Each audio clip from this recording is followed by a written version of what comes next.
দীর্ঘ অনেকটি বছর পাড়ি দেওয়ার পর আবারও হঠাৎ এক হতে যাচ্ছে বাংলাদেশ পাকিস্তানের সম্পর্ক। আপনারা জানেন 1971 সালে যে যুদ্ধের মাধ্যমে, মুক্তিযুদ্ধের মাধ্যমে এই বাংলাদেশ পাকিস্তানের হাত থেকে স্বাধীনতা অর্জন করেছে এবং স্বাধীন হয়েছে। সেই পাকিস্তানের সাথে দীর্ঘদিন পর এবং অনেক দিন এই শেখ হাসিনা 17 বছর ক্ষমতায় থাকার পর হয়তো এখন তাদের সাথে একটা ভালো সম্পর্ক হওয়ার সৃষ্টি হচ্ছে।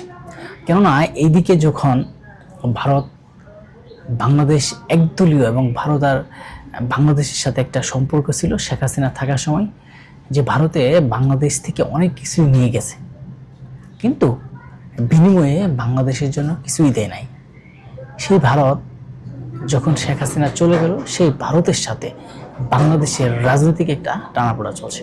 যে 1971 সালে বাংলাদেশ পাকিস্তানের যে সম্পর্ক ছিল, এর আগে যে সম্পর্ক ছিল যুদ্ধের পরে, এবং পাকিস্তানের হাত থেকে যখন বাংলাদেশকে স্বাধীন করা হয় এবং স্বাধীনতা অর্জন করা হয়, সে সময় আমরা দেখেছি যে সেখানে ভারতের ভূমিকা ছিল, ভারতের বাংলাদেশের জন্য ভূমিকা ছিল সেখানে স্বাধীনতা অর্জন করার জন্য।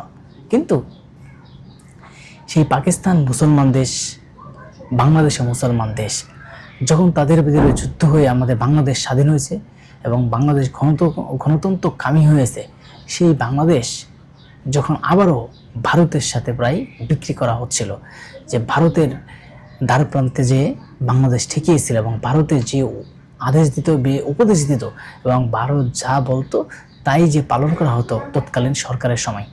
কিন্তু সেই ভারতের সাথেও যখন টানাপোড়া এবং ভারতের সাথেও যখন বাংলাদেশের রাজনৈতিক একটা সম্পর্ক নেই, কারণ বাংলাদেশের মানুষ বলছে যে 1971 সালে পাকিস্তানের সাথে যে সম্পর্কের কারণে, যে সম্পর্ক ছিল না, যুদ্ধ হয়ে আমরা স্বাধীনতা অর্জন করেছি, কিন্তু ঠিক 17টি বছর পাকিস্তান সাথে আমাদের সম্পর্ক নাই, কিন্তু ভারতের সাথে একটা সম্পর্ক থাকার কারণে ভারতও আমাদের কাছ থেকে নিয়েছে, ভারতও বিনিময়ে কিছু দেয় নাই।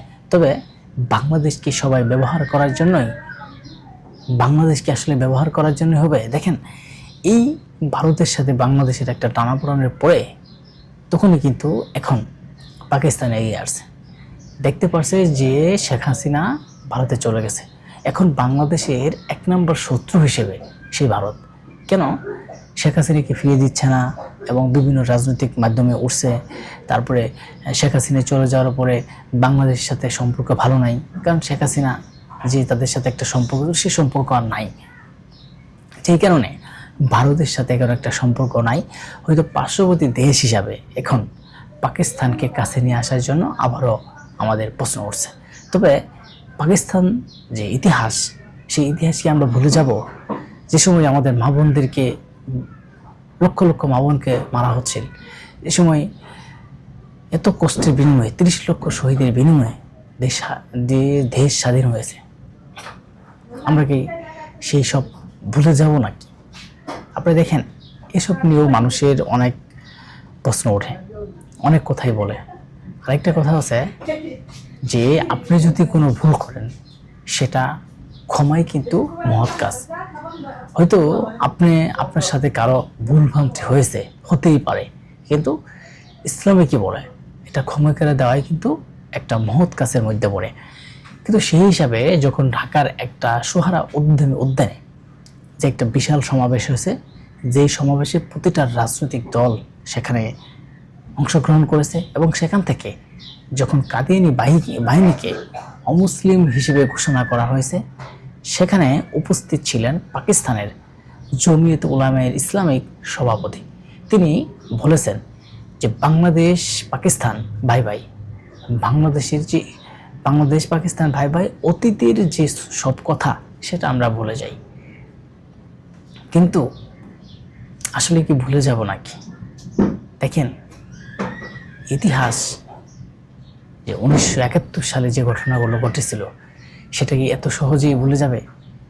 30 লক্ষ মা বোনদের যে মারা হয়েছিল, রক্তের বিনিময়ে যে দেশ স্বাধীন করা হয়েছিল, যদিও অনেকেই বলছে 30 লক্ষ শহীদের বিনিময়ে স্বাধীন হয় নাই, কিন্তু আমরা যেটা জানি, আমরা যে ইতিহাস জানি, সেটার বিনিময়ে 30 লক্ষ শহীদের বিনিময়ে যে দেশ স্বাধীন হয়েছে, এখনও কি পাকিস্তানের সাথে সেই সম্পর্ক আবারও আমাদের কাছে আসবে? আপনি দেখেন, ভারতে যখন শেখ হাসিনা পালিয়ে যায় তারপর থেকে কিন্তু বাংলাদেশের রাজনীতিতে ভারতের সেনাপ্রধান, যে ভারতের বিমান বাহিনী, ভারতের নৌবাহিনী বা ভারতের রাজনৈতিক নেতাকর্মীরা এবং বিভিন্ন পররাষ্ট্রমন্ত্রী অমুক অমুক যারা আছে সবাই কিন্তু বাংলাদেশে সফর করছে এবং বাংলাদেশ থেকেও কিন্তু তারা সফর করছে। এক কথায় বাংলাদেশের সাথে একটা ভালো সম্পর্কর জন্য এগিয়ে যাচ্ছে। আমরা মনে করি সেই অতীত ভুলেও যেতে হবে না। তবে পাকিস্তান একটা মুসলমান রাষ্ট্র এবং পাকিস্তান যেহেতু আমাদের পার্শ্ববর্তী দেশ, সেই হিসাবে সম্পর্ক করা যায়, কিন্তু অতীত যদি আমরা একবারে ভুলে যাই সেটাও কিন্তু ভুল ধারণা। কেননা অতীতের যেই ঘটনাগুলো ঘটেছে হয়তো কোনো একদিন সেও ঘটনা আবার হয়তো ঘটতে পারে, হতেও পারে, কিন্তু অতীত